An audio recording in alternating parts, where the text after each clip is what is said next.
There is a moment that comes for everyone, not when you're forced to choose between two people or two paths, but when you have to choose between two versions of yourself. One version keeps reaching, keeps explaining, keeps trying to prove that you're worth staying for. The other version stops. And in that stopping, my friend, something powerful shifts. You know that feeling, right? That person who lives rent-free in your head. That situation you cannot stop analyzing. That prayer you keep sending out, waiting for God to change their mind about you. And somewhere along the way, you decided that detachment meant becoming cold, becoming indifferent, turning your back on love itself.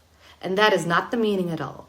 Because what if I tell you that detachment isn't about turning away at all? What if it is actually the deepest act of turning toward yourself, toward God, toward the truth you've been avoiding? I really want to be honest with you about something, because for years I thought that detachment meant distance, like physical distance, emotional distance, spiritual distance. And I thought that it meant block your feelings, don't call, don't text, don't even think about them. And I did all of that.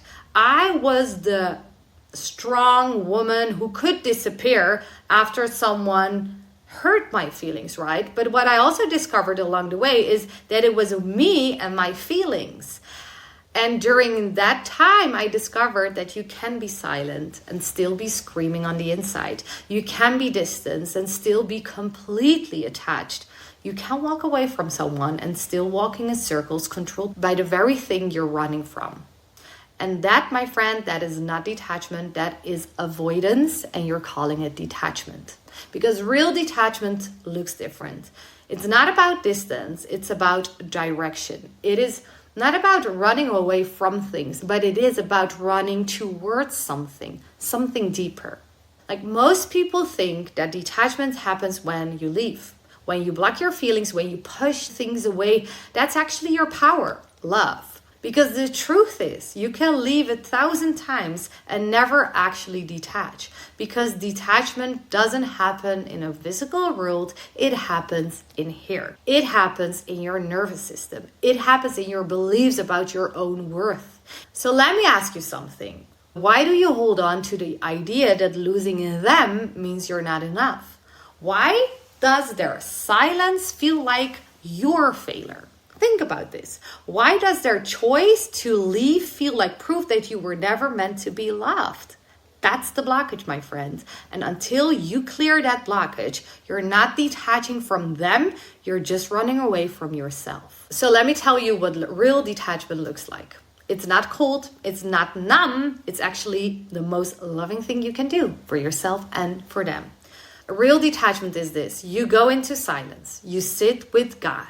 You ask the questions nobody wants to ask. You will ask yourself questions like, where did I learn that love means losing myself? When did I decide that my worth depends on whether someone chooses me? What wound am I trying to heal by holding on to this person?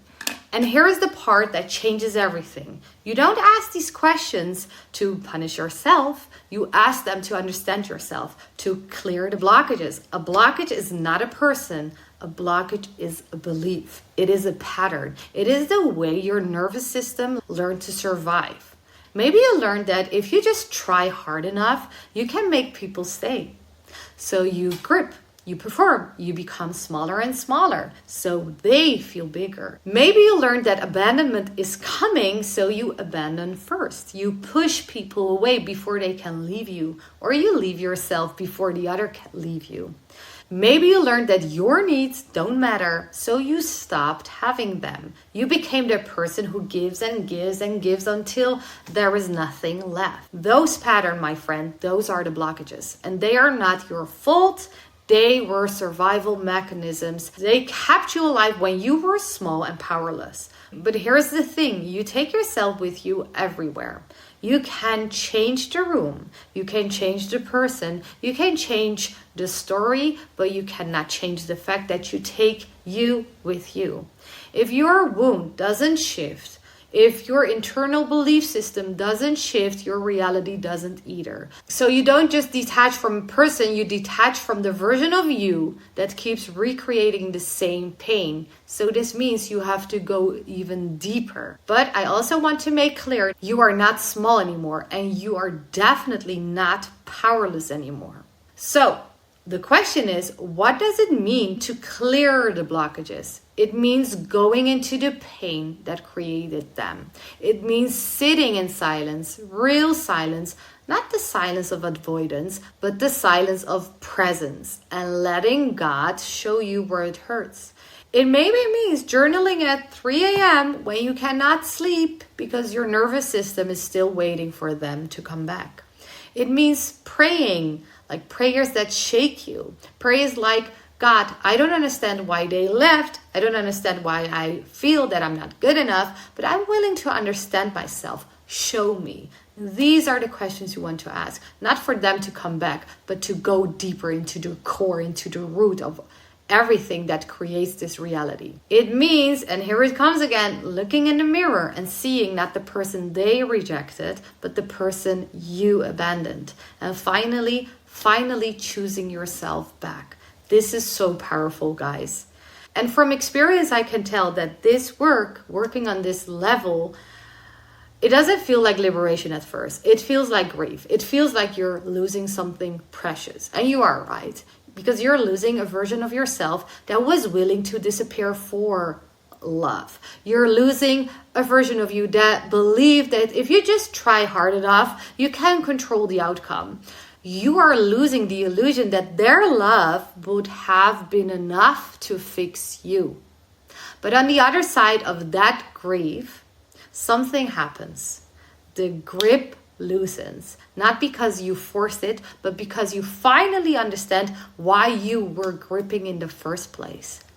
Go to the quiet space. Go to the place where you feel lonely, but fill it with God. God only. Because when you clear the blockages, when you're willing to go that deep, you create space. And you know what flows in? What's meant for you. And I'm not talking about a person you were waiting for. I'm not talking about an outcome you were praying for. I'm talking about something deeper. I'm talking about a peace that doesn't depend on anyone choosing you. I'm talking about love that doesn't require you to disappear. I'm talking about alignment. Alignment first, guys. Because when you stop gripping, you can finally feel what's actually meant for you. And here's the thing.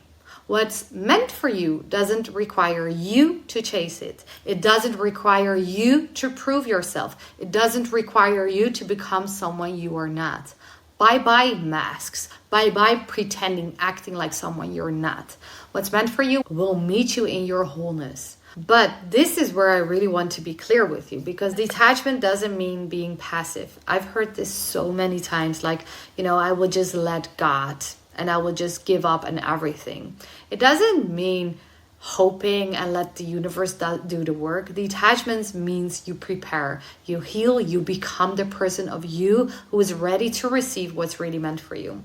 You do the inner work. You set the boundaries. You show up as your most aligned self, not as your desperate self, not as your controlling self, but as your most honest, grounded version of you who is God connected. That version of you. This means also to be willing to look at ourselves in the mirror, to know that nobody's perfect, that we are all doing our best here, but as long as we're coming from that energy, connection will happen. That's the most beautiful connection, right? And then from that point, you trust. You trust God. You trust the unfolding. You trust that if something is really meant for you, it cannot miss you. And if it is not meant for you, no amount of effort will force it to stay. That is real detachment, my friend. That is going deep. That is clearing the blockages so what's meant for you can finally flow towards you. Okay? And I want to leave you with something, a moment, a practice. Right now, wherever you are, I want you to pause.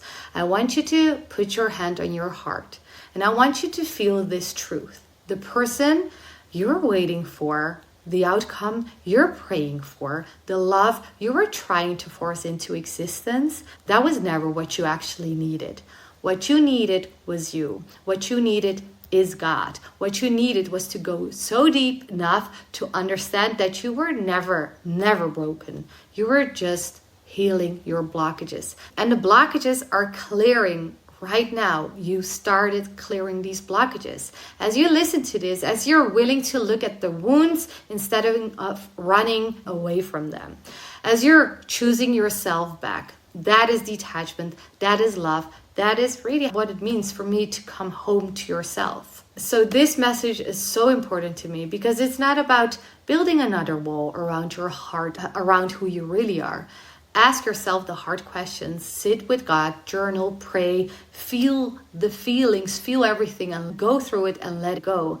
And trust that on the other side of this, that there is clearing, because what's meant for you is waiting for you to make space in order to flow to you. You did the work, you healed yourself, and it can meet you whole. Not perfect, but whole, okay? Because your peace is never about a person, your peace is a practice. And that practice starts with going deep, by looking in the mirror to recognize and remember who you truly are, okay? So, I hope my video resonates. Let me know in the comments if it does. Thank you for watching, thank you for being here, and I'll see you in the next one. Bye-bye.